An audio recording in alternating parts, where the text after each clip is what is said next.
Yo, what's up? It's Kev with the Atmosphere FC, and in today's video, I'll be interviewing my friend Julian Zamora, and we'll be talking about the Success Academy soccer program in New York City. Welcome. Thank you for being here. What's up, bro? How you feeling? What's up, Kev? No, thanks for having me. It's an honor, and I appreciate you starting this conversation that needs to start in order to, get it where we need it to go. We'll start by saying that Success Academy is actually a network of charter schools, and in this network of charter schools, there's also an elite, well-organized, well-funded soccer program that's giving lower income families the access to play soccer and to learn the game of soccer, well as chess, dance, and other electives. So yeah, we met in 2016. I worked with this program for 3 years. I was at a school in Brooklyn. I think you started at a school up in Upper West Manhattan. No, I started in Harlem, H4, and then I moved to Washington Heights. Gotcha. Where I'm still at right now. Washington Heights is one of the nicest schools. Yeah. We're very lucky to have our own gym. Washington Heights is where it's at. That's where we met. That's where we balled out to. Spanish Harlem, uptown, real New York. You know, this is not the Long Island. You're not in the boroughs. You're actually in the city. It's a wonderful place, to be honest. Like, especially for me, I came here from Colombia, so my Hispanic background just like drew me to like the community. I was in Harlem first, and then I was an assistant coach there, and then I was moved to Washington Heights to be the head coach, and there I'm in charge of the soccer program basically at that school. This is your 4th year with this program? Yes, I'm just finishing my 4th year. My next year will be my 5th year. I guess it was just like a match made in heaven, because the way when I got there, soccer was like taking over like all the other electives, but now it's not me being there, like a Spanish speaker. I can communicate with the parents. I understand, I understand their culture a little bit more. So the kids see that comfort between me and the parents, and they're just drawn to me as well. They see a reflection of them in me, and that's why I'm really proud, because like I said, I came here from Colombia, and I grew up in New York City from the age of 11 until now, and it's a complete different ball game. Man, it's amazing because you grew up in Queens, and for you to be in your city teaching soccer, teaching the game that you love, I bet is an amazing experience. And that's why I had to bring you on, not just because you're someone that's living the experience right now of this great program, but someone that's in their hometown trying to elevate the game of soccer. Grew up here, and I didn't get all the great opportunities that the kids in Success Academy are getting. I think I have the best job in the world. Like, I'm teaching soccer in a neighborhood that I feel comfortable with people that I feel comfortable with, and you see how the benefits, and you see everything that soccer does to the community just by playing the game for the kids. So let me ask you, for someone as basic as, why is the Success Academy program so great? Why does it have so much potential? I believe it, but I want to hear from you guys, from you. Why is this program so good? Why does it have so much potential? So it's great for many different reasons. Not only we are given the opportunity of kids to have like a sport, a discipline to practice during like their times in school and after school, and it's for free, and they get the best of the best. Like, I feel like the program, it's very well organized because of the funding is backed very well, and whatever the kids need, they have. And they have the best of it. We want to give the kids the best chance to succeed, and we're doing that by providing, first of all, the environment. And the other reason why I love the program so much is because like soccer is relatively new in America, and it has like 4 or 5 other sports that they're competing with, and like some of these families, they don't even know what soccer is. And then we're introducing that to them. Before this whole pandemic, you go to recess, and the kids are actually having their own games, and they're really, that's another thing that makes it special. Not only I can influence them in the in-school part when they're with me, but also when they're all playing on their own. Can you explain what the in-school program is as opposed to the after-school program? So Success Academy soccer program is based on three different levels, right? So the first is the in-school, which is your regular gym class, but instead of a gym class, it's specific to soccer. We teach them movements that help them with their development, coordination, speed, agility, what also they have to do with the game of soccer. Um, so it's very basic. It's just learning how to play the game, learning how to dribble, learning how to like what's a 1v1, and the classes from K set first and second are just they don't go more advanced than 1v1s or 2v2s. And they see that once a week instead of like they get to see music, art, chess, soccer. So that's the fourth elective. So that's the part of the in school. Now the after school is for the kids and the families who are interested in building continue growing their skills and their development, and also because they found the passion in soccer. So we have the after school teams. We have a team for first grade, second grade, third grade, and fourth grade. And that's basically they practice every day after school. They practice once in the weekend. And then we have the network teams, which is the elite, like I call it like like the club, the select team. So you pick the best kids from each school in the network, because we have about 50 or a little bit more than 50 schools, but only about 15 have soccer. So out of those 15, we pick the best ones every 3 months. We do not a tryout, but it's like a filtering where we see showcase. Yeah, like there you go, like a showcase, and we see who's thriving and who will fit it in a better environment. Also, backed by not only skills but commitment, discipline. It's we make sure that the kids have like an all around character to make sure that they go on to the network.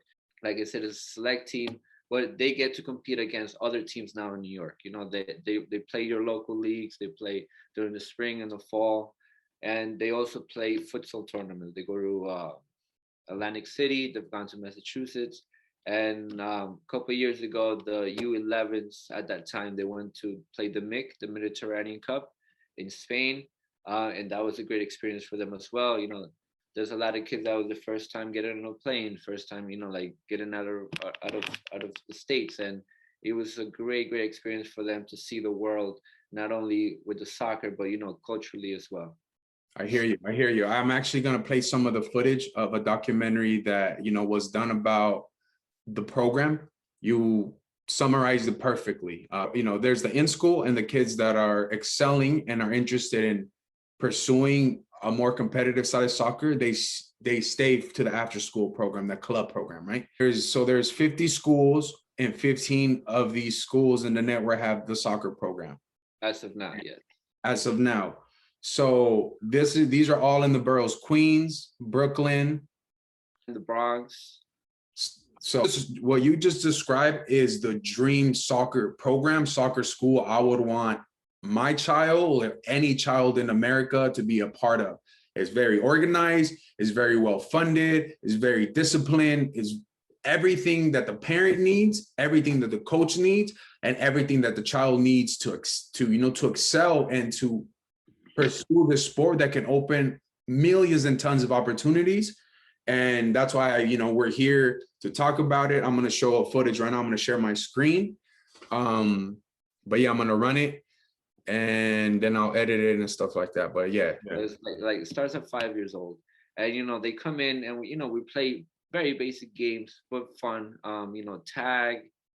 We do a lot of SEQ. We work on Personally, I work on them on like their spatial awareness, their surroundings, making sure that they know when to run into space or not to run in bunches when you play in tag, because they're gonna get tagged. So you start sparking those ideas in their minds about that happen in the game without even the ball. Like playing tag, or like relay races, like sharks and minnows without the ball. And then like little by little you go introducing the ball. We make 2 first grade teams. And so my school has 4, let's say we have 4 kindergarten classes, and each kindergarten class has about 30, so that's 240 kids.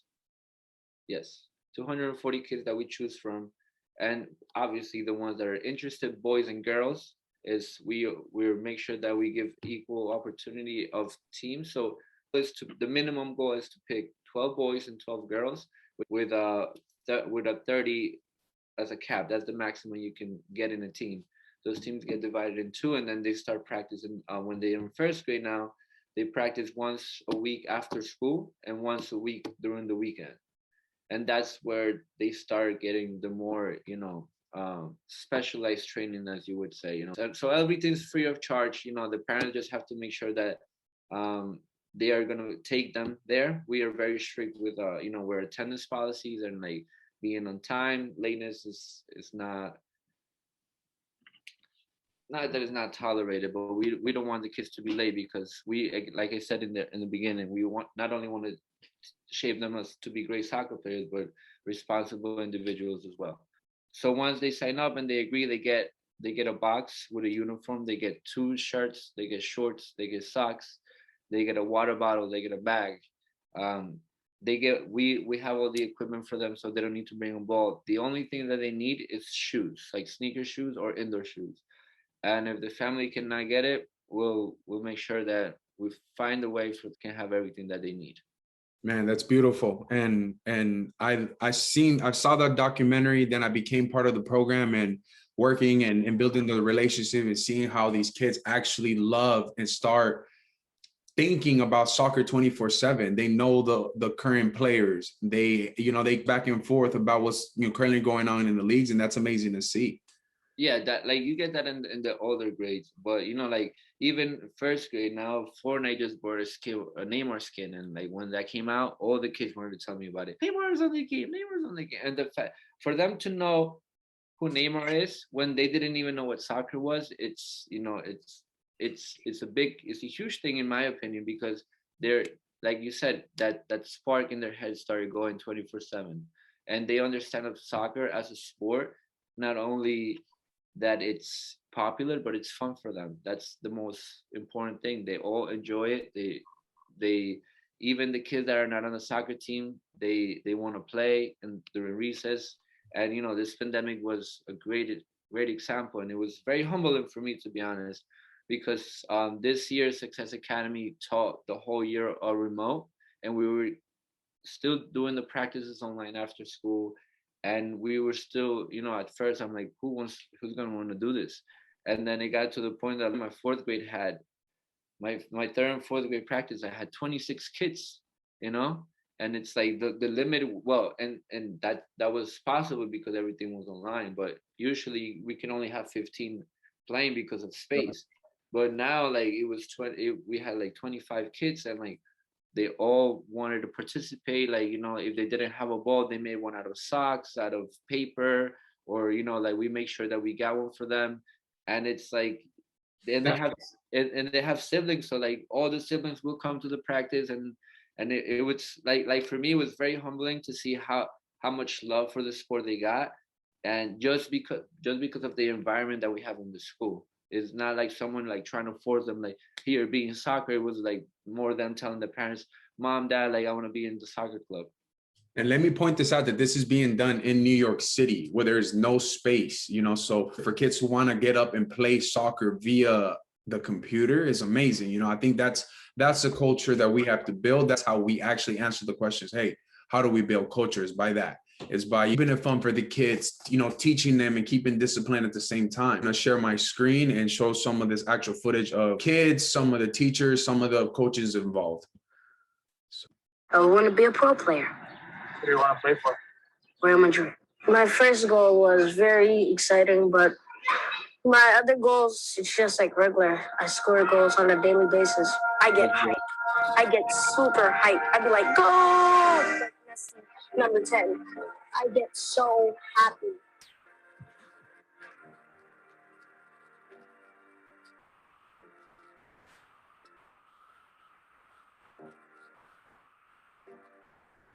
To look at the rest of the world, soccer is accessible to everyone. Here, it's very elitist. If you have money, you're able to play soccer. This eliminates a lot of kids who do not have resources and means. It doesn't give them any entry points into the system. So like I wake up at like 7 because I'm so happy that I'm going to soccer practice, and then I just take a shower, I eat my cereal, and then I just stand there until soccer practice starts, and I just run out the door. To have equity, to have educational equity, kids who don't have $10,000 a year to join a travel team and have parents shuttling back and forth. If you're going to have true equity, then you have to provide the same kind of opportunities that wealthier kids would get. So I was with the New York Red Bulls. I was part of their training programs and their youth and their pre-academy. I felt that I was really able to make much more of a difference here. Players who would not necessarily get an opportunity if we're not in the schools giving it to them. Get up. A lot of these inner city communities don't have fields for the kids to play on. So that shouldn't be, okay, well, these kids can't play soccer. No, of course they can. Think about kids playing pickup games in Harlem. What's it gonna do to local kids over there who start picking up and playing this game? It's really gonna make a huge, huge impact on communities and overall soccer in the United States. This charter school is solving two problems: barrier to entry financially and lack of fields.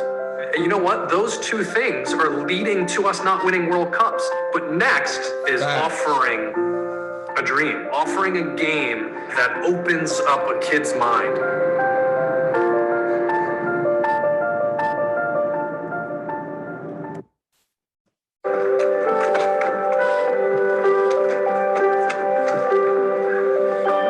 Loud and proud, guys. Loud and proud. 1, 2, 3, success! Take the space, make a run!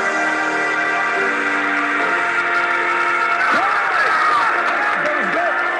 Don't keep your mind. Way to go.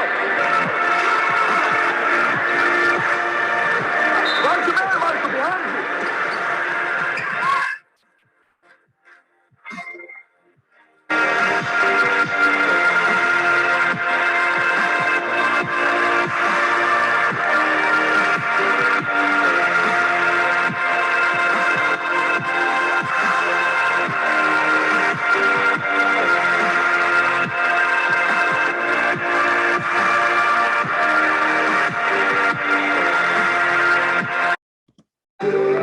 Yeah, of course we're losing some of the best athletes to other sports because we're not giving them the olive branch. We're not showing them that the dream works down this road. So I see something like that become remarkably hopeful for the future of the game in the country. Maybe kids will play their whole lives, maybe they won't, but that gift of confidence, knowing that your hard work leads to achievement, that is a gift that will stay with them their whole lives. I go through challenges. Sometimes I fail, sometimes I don't. When I push myself, I succeed. It's kind of like life too. We're not playing games here. We're not playing games here. This is a real thing. This is the future of these kids. Everything we do impacts their future. That was a summary of what Success Academy soccer program is, a little bit behind the scenes from the players, the coaches, the director. And I believe it's an amazing program. If this program was copy and pasted all over the country, all over the 25 cities where there's a MLS team, I believe that we can start implementing this into the public schools, and we can start giving access to the lower income families and to the majority of students. And I agree with 100%. And that's why, I still am where I am with Success. It's not a big academy. I'm not like fighting for tournaments or but I am developing the city where I grew up. I am giving the kids the opportunity that, like you said, you want your kids and everyone's kids to get this, but also, like, wouldn't you wish if you had this when, back in the day when you were in school, like who wouldn't want to just like have that culture of sport built throughout your day, not only like in the after school club, is in school when they come to my class. Like every kid in the school sees a soccer ball. They learn how to play the game. They learn the basics of dribbling. and they are set with the basics to play the game and have fun with it. Because like some people, like you can explain the game to someone, but if you don't teach them how to do the basic things, that's where you lose kids. And you have to create an environment where it's fun for them and they're going to succeed at it. And as we know, here in America, we're competitive in every sport, man. We have the best athletes here in America. We have the best resources here in America. So I really think that the potential is here, the talent is here, and the thing that's lacking is the infrastructure. We don't have a system that is under just one umbrella, under the MLS, under the US soccer, and then not to just say that, but the access to soccer is very limited to everybody. And I really think that the big problem, when I look at a documentary like this, and I start to wonder, like, why isn't this being done everywhere else? Why is there youth clubs? Why can't soccer be provided for them at their school? This is proof, this is evidence that this is actually working, and this is something that the Federation, US Soccer, MLS teams should look into. My goal for building this platform is to share this information and to be like, hey, look, this could maybe not be a solution, but this could be a step in the right direction. So, I really believe that, yeah, we do have the potential. We have the talent here in America, and we just have to provide a better infrastructure, a better amateur league, a better college level, and a better pro league. That way we have a bigger pool for leagues and for a national team. You say a lot of great things, and like especially in cities like New York, everybody, like I ask myself, why aren't there more New York players out in the scene? Like I know the California and Texas, like they're all great players, and it's because they play in all year round, and you want all your players to be, the Ronaldinhos, the Messis, like they're really street players. Yeah. Like, they all play futsal, they all played on the streets, on the favelas, like I was like, you play on the street, you play wherever there's space. And it's not, I think it's introducing the sport as for what it is. If there's one thing I could say about American soccer is that over the last 25 years, one thing that we can check off the thumbs up list is that we created awareness. Like we keep hearing like, soccer's growing in America, and it has, yes, for the last 25 years, but we can't keep saying this. The awareness is here, the interest is here. So how do we give soccer access to everybody that's interested in playing this sport and developing in the sport? And I think that we have to shift our thinking from youth clubs, and I think we have to give our funding, and we have to recruit by districts, and we have to recruit by boroughs, just like Success Academy program.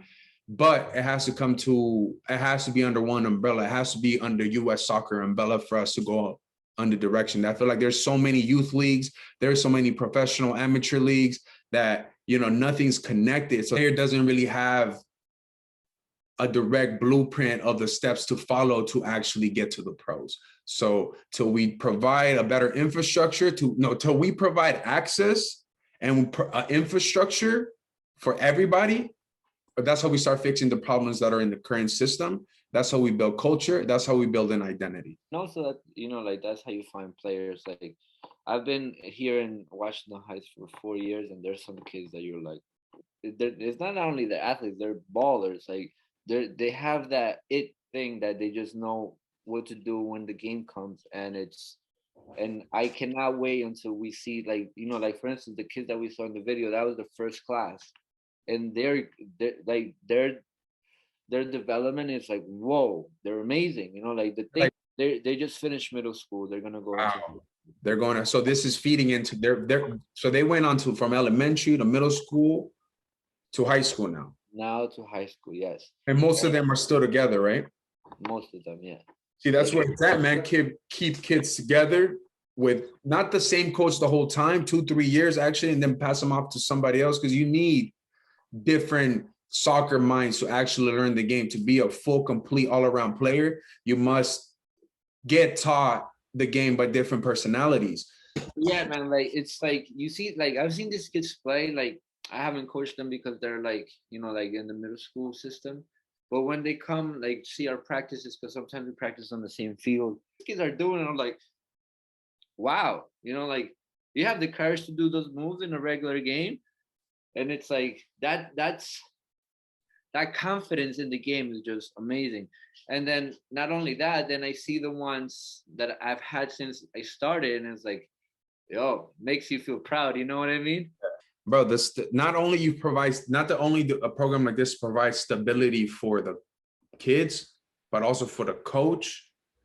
Full year-round work. It's not seasonal work like the big clubs. And also for the parents, it saves them a headache. They don't have to drop off their kids. They don't have to worry about going out of town for 3 weeks and spending that extra money. This is such a more logical system. This is such a much better system, to a point where we can ask ourselves, like, why aren't we doing it? And the reason is because of money, because America is greed. America wants to sell soccer. So we have everything that we need to the talent. We could have the infrastructure. We have the potential. We have all the experience from the guys that have graduated from the system, from the American system. So why are we still not good? Why aren't we connecting the dots? And it's because greed, because we want to sell soccer. We want to be the biggest club. We want to be the biggest league, instead of focusing on the actual development, instead of focusing on actual winning.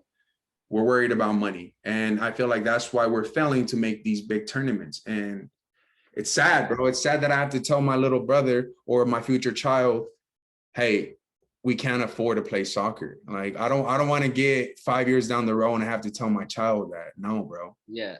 No, it's, like, I don't think it's like people, like, we as a country is doing it like on purpose. It's just like, we are a capitalist country. That's the bottom line. And the way all the other sports are handled is like, like a business, because the people pay, basically. There's people that are paying. So it's just cutting the access of kids getting it. Yes. Because of that. And it becomes like a very selfish, like, oh, I'm the big coach because I have this big team that's traveling. All an ego thing, bro. It's all, everyone wants to be a Mourinho. Everybody wants to be Pep Guardiola. Everyone wants to be a soccer guru, but nobody can answer you the simple questions like, why aren't we good at soccer? They can't give you a concrete, detailed, full textbook answer on why we're not good. And maybe we don't need that. The answer is simple, is because of greed and money, bro. Like, the big clubs, even the European clubs, come here and sell soccer, sell their big name, attach it to a Long Island club, run their camps, milk all the money. And what does that do? It doesn't do anything. And nobody's opposed to making money with soccer. We got to do it the right way. We got to do it in a way that the rest of the world does it. The rest of the world makes money with soccer by developing talent from the elementary school, breeding it and brewing it all the way to the pros, and then selling it to the big leagues, to Real Madrid, to Barcelona for X amount of millions of dollars. That's what funds their club, their youth club, the people, the whole country is funded by like that. So if I understand America is a capitalist country. I understand we're a business country. So, okay, let's do business the right way. Instead, that's all we're saying. It needs a reform. It needs a restructure, from the youth club to the national team, to U.S. soccer, to college, the amateur leagues, USL, MLS, all of it, bro. None of it's under one umbrella. And it's frustrating as a player, as a soccer fan, as a future parent, that we're in this situation. And it's sad that I have to say, I hope that we qualify to the next World Cup. The other day, my friend was like, I hope that we win a World Cup in our lifetime. And that statement, I felt that. I was like, I hope we do too, but like, it hurts. I'm like, damn, we've gotten that bad that we got to say maybe in our lifetime. Not like, I was hoping by this time, man, can we two-peat? Can we three-peat? But back to what I said earlier about the big European clubs here, and, wanting their slice of American, just like Americans sell soccer, European clubs have also, seen the avenue of business. So they're like, oh, we're going to come here to America and we're going to sell our name, to the wealthy areas, to the Long Islands, to the Arizona. So I wanted to ask you your experience with FC Barcelona, Long Island. I know your brother played there, and I just kind of wanted, talk a little bit about the experience as, you know, as a parent guardian. Did your brother like it? Kind of how it worked. Yeah, that's just one of the solutions that people try to find. Like, you know, like we just got to bring the people that know how to do it here. But I remember one time someone, this Peruvian guy from Flushing, I was gonna bring my friend. He's Irish, you know, like we're gonna like do a camp and I need a field. And he's like, listen, you can bring Real Madrid, but you're not gonna change soccer because the way they're doing things is way different than the way we do things. And that hit me because it's true, you know, like we have to fix our own problems and not like bring other people to try to figure out what the problem is and how to solve it, because that's just passing it on. Great point. Great point. The European countries that are elite, the Germanys, the France, the Englands, they have had this tradition of soccer, blue collar league community that built these leagues for centuries, for 200 years. So America, we don't expect us to be there. That's why we're not there. But how do we start? You know, and one thing, you know, that from experience and growing up, I have seen in the system that Americans have been fooled or have been told this lie that we need Europeans or Latin Americans or foreigners to come here and teach us soccer. I don't think that's necessarily true. We've tried it. We've tried, you know, different curriculums, German curriculums, and we have our own problems. It's not the curriculum, it's the infrastructure. So yeah. I believe that we don't have to bring those foreigners to teach soccer here in America. We can teach it. We have enough experience. We have enough legends to do it here, where we don't have to bring anybody in and we don't have to export this talent. You know, imagine we could develop that talent here. The only reason our Pulisic has to go to Chelsea, Gio Reyna has to go to Dortmund is because we can't provide them a right infrastructure for them to develop the here. Environment, yeah. Exactly. Yeah, no, yeah, and going back to the Barcelona Academy, you know, it was great from the beginning, but then you saw that there was money behind it, because I remember the first trial, I drove out to Long Island. Everything was very organized, which was the first impression, and then that's what it takes everybody, you know, like, okay, they're organized, they know what they're doing. Mm-hmm. And that's the problem, because like you said, there's no one here organizing anything. Like everything is done by the opinion of this person and the opinion of this person, or by the suggestion of this federation, but they're not there to implement it or like quality control what's happening. But since this organization they've been doing this all over the world. They do it in China, they do it in Europe, they do it here in America, they do it in South America, Central America. They have Barca academies everywhere. So they have a system now.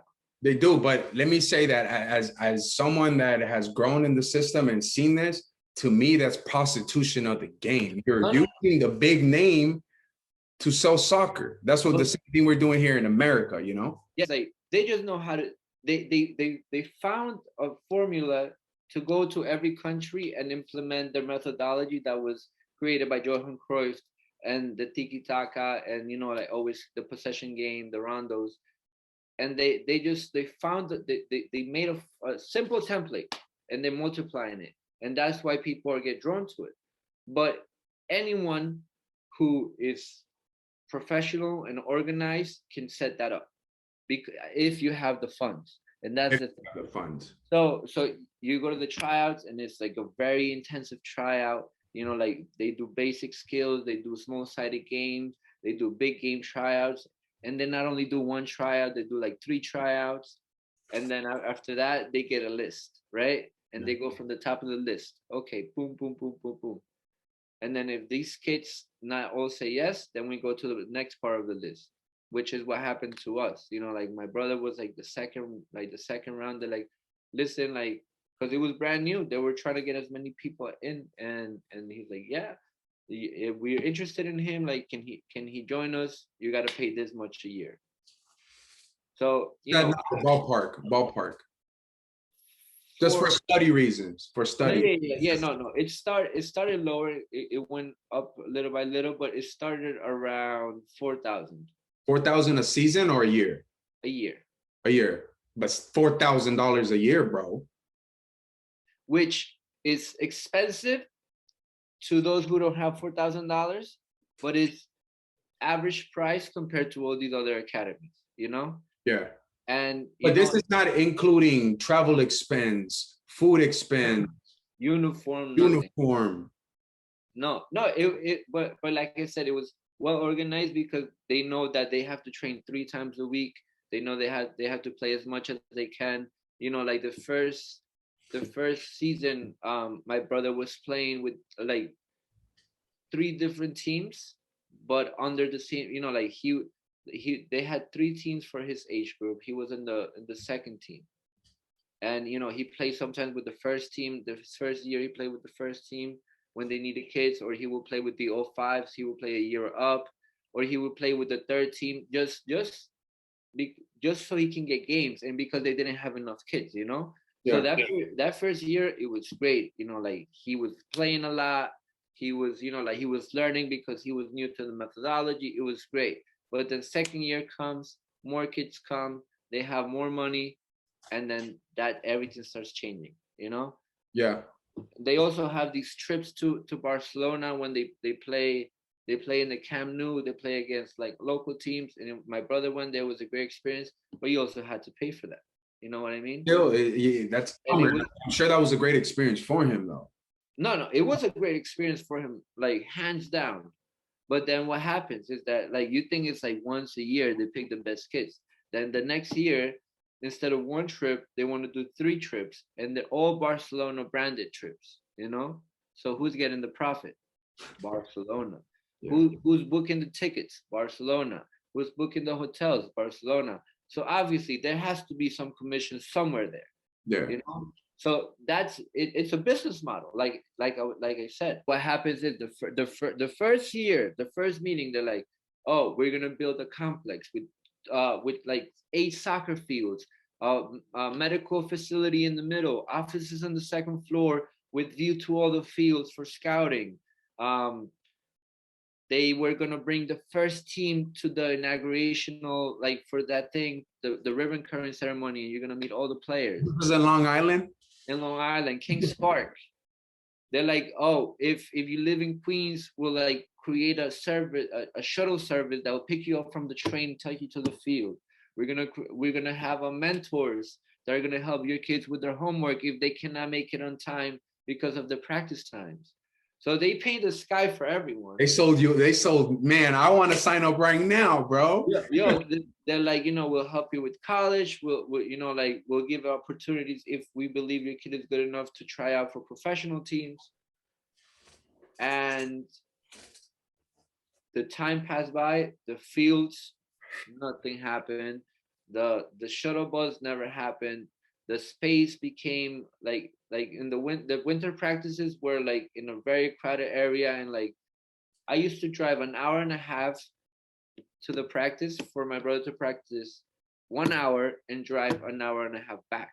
Man, for FC Barcelona to have an academy out in Long Island and not the inner city, how is a kid from the Bronx, from Brooklyn, from Queens supposed to get 45, 55 minutes 3 times a week to Long Island? It's all business. It's all money rooted. They're not fooling anybody, bro. And me and you that have grown in the system, that have graduated, that have taught in the system, that love this system, we're not going to tolerate this shit anymore, bro. And it's not about pointing the finger, and it's not about, calling people out, but it's about holding people accountable that, yo, what the fuck are we doing? And this can't continue, because the next generation, your brother, my kids, your kids, bro, I'm not going to pay $5,000 for someone to teach my kids soccer who doesn't know the game more than me, bro.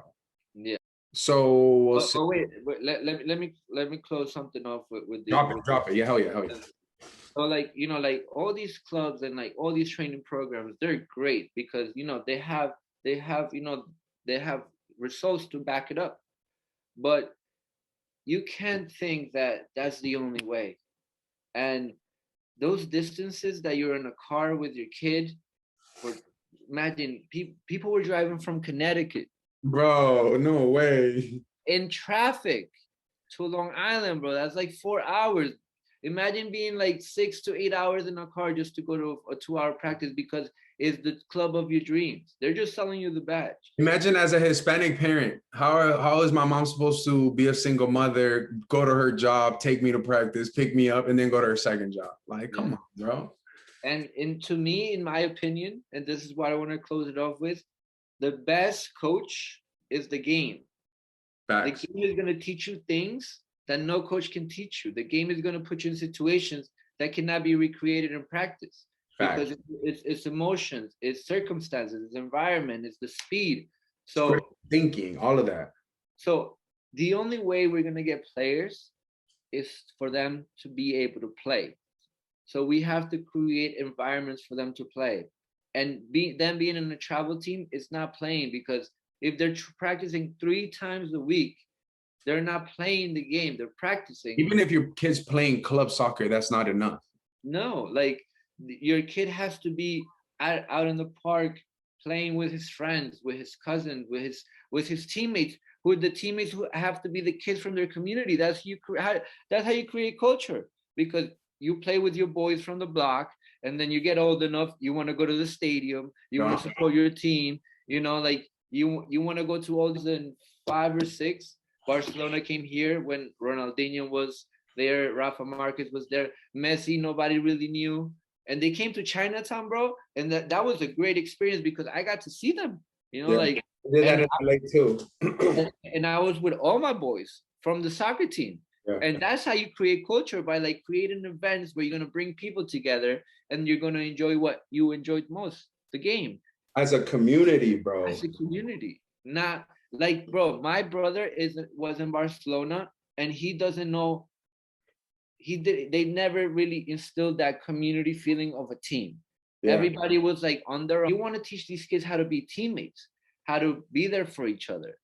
And you cannot teach that if everyone is creating this safe environment for them instead of just letting them play. Yeah. But when you create community, when you create independence, that's the word, independence.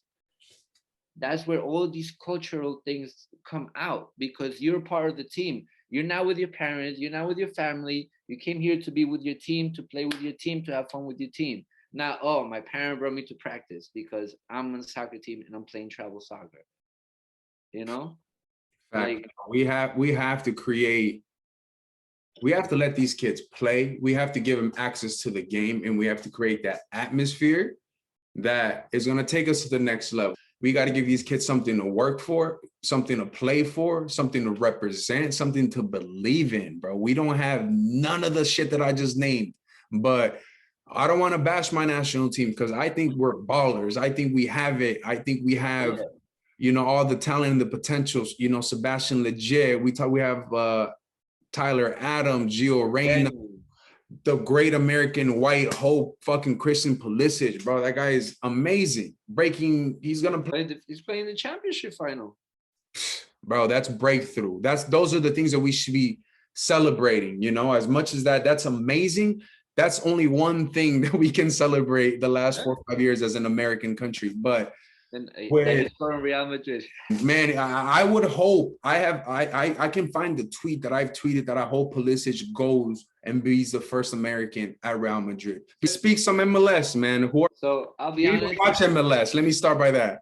So I've started watching MLS little by little more now. That's in Univision, and like it's being more broadcasted. There you go. City team, NYCFC. I had my boy Danny Bedoya play there for a year, so like. Danny Bedoya related to Alejandro Bedoya? Nah. He's a BCL. Man, I hope I could get Alejandro Bedoya on this podcast. He's Colombian, no? You will. I think he hit him. I also like going to the Red Bulls because I love that stadium. Beautiful stadium out there in the Red Bull Arena. But yeah, so I mostly follow NYCFC. I got you. How about U.S. soccer? Who are some? I like McKennie a lot from Juventus.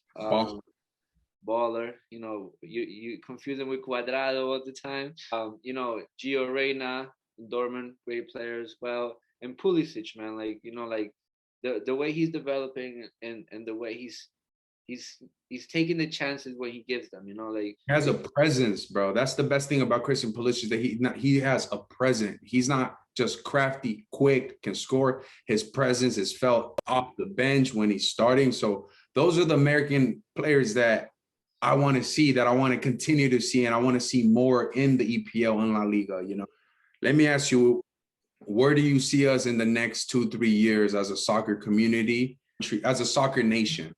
I mean, 2-3 years, I feel like we're going the right way. Like, happening so fast, especially here in New York. Like you know, pickup games are like a thing now that you can like. Before it's like either you call up your boys or you put it on social media who wants to go play, or you would go to the park. But now, you know, they have apps. They have the Meetup app.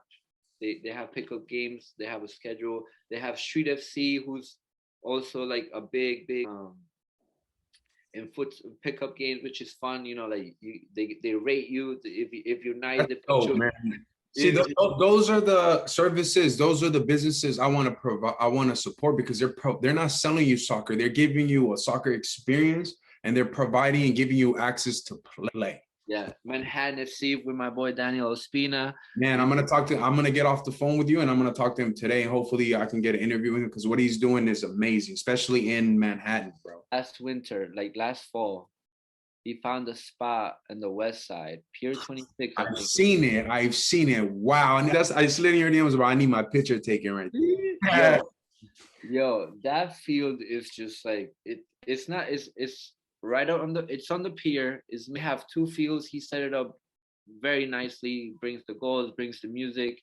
You know, he has the pennies every ball, and you have two fields. You play king of the court for an hour and a half. It's like, bro, I can't wait to be in the city and partake in that, bro. Yo, and it's amazing. Like, that's one of the favorite places I've played with, because not only the field but also the competition. The size of the field is just perfect because everybody gets a touch on the ball. You get to be fancy. You get to be simple. You get to do it all, and it's a lot of fun, you know.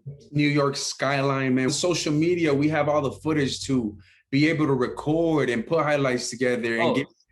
Yeah, what So5 is doing, you know, So5. Yes, so those are a facility I look at and I'm like, damn, if I were to, I don't want to open a soccer club. I want to open a facility like So5 and give fields to people to provide highlighted drone shot.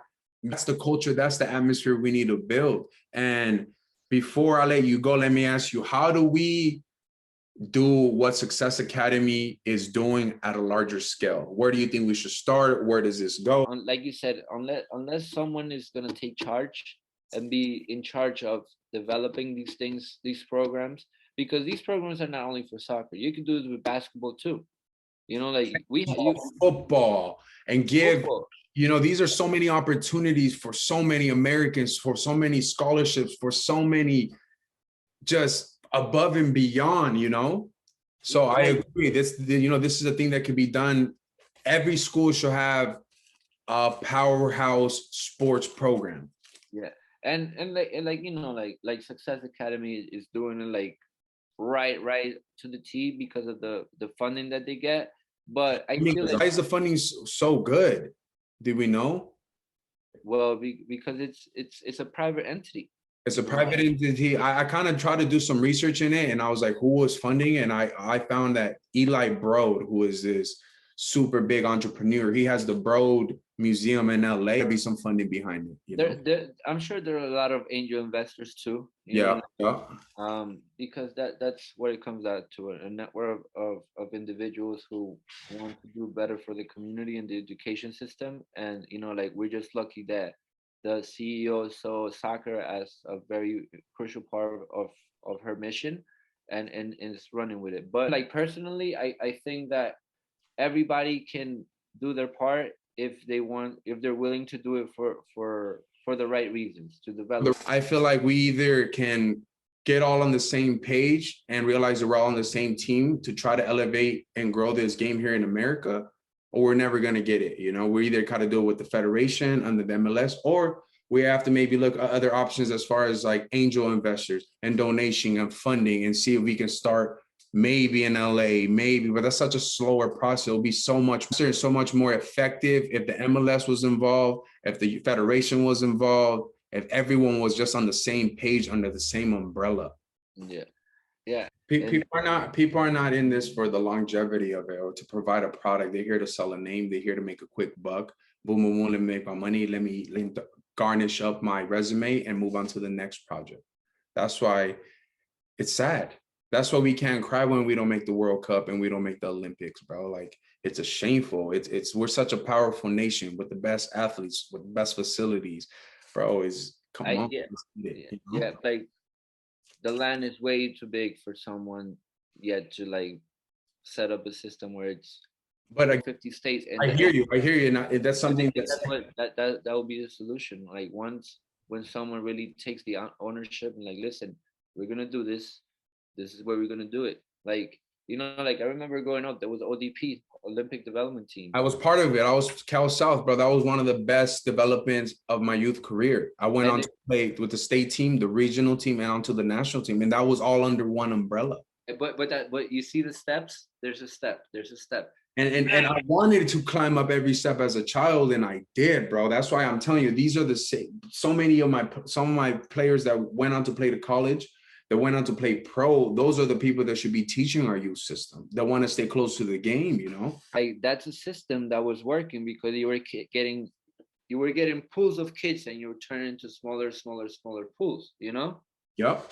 And right now it's like each academy is having their own recruiting system. Each academy has their own way of doing things. So NYCFC wants to do it this way. Red Bull wants to do it this way. Like, Gachi wants to do it this way. Medovo wants to do it this way. And then like you get a lot of everything, but not what you're really looking for. No one on the same page. I have a friend that works in the MLS, and I asked him like, hey, what are the MLS clubs doing to, you know, develop talent in the youth? And he told me everyone has a different model. Every owner gets to decide that model. I think Philly has one of the better, you know, I think they're working with the public schools. Red Bull has a good training program. I worked there for 2 years, but that's also just a money machine. So they're not, you know. LA Galaxy does it. I don't know what they have. LAFC has a partnership with SoCal United, but like, why do they have a partnership with SoCal United? So they can have a partnership. SoCal United sell their name, attract more people, and it's just a cycle, bro. It's a leaching cycle that needs to be stopped, and you know, that's our mission. I feel like we the next generation, people like me and you who have grown in the system, have graduated in the system, we want to see this elevate. So we're going to hold people accountable. We're not just going to talk and bounce ideas, but also drive action. That's my goal for this platform, you know. So thank you so much for being here, bro. I appreciate your time. Thank you for having me. And, you know, like, this conversation sparks a lot of things in me too. Like, you know, like, I have a lot of ideas of things that I've been wanting to do, you know, and it's the idea is getting closer, it's getting clearer, and you're doing a great thing, man. Like, thank you for this conversation, and whenever you want, let's do it again. I know this is not the only time I'm going to interview you. I'm actually going to bring a few other coaches from the Success Academy program to talk about their experience. But bro, keep documenting, keep you know, recording. Because all of this, we have to pass this information. You know, as coaches, that's our responsibility. As lovers of the game, as students of the game, is to pass information and share our knowledge. So that's all I'm trying to do here. But I'm just someone that loves and cares about soccer in America. And I'm trying to find people who are just like me.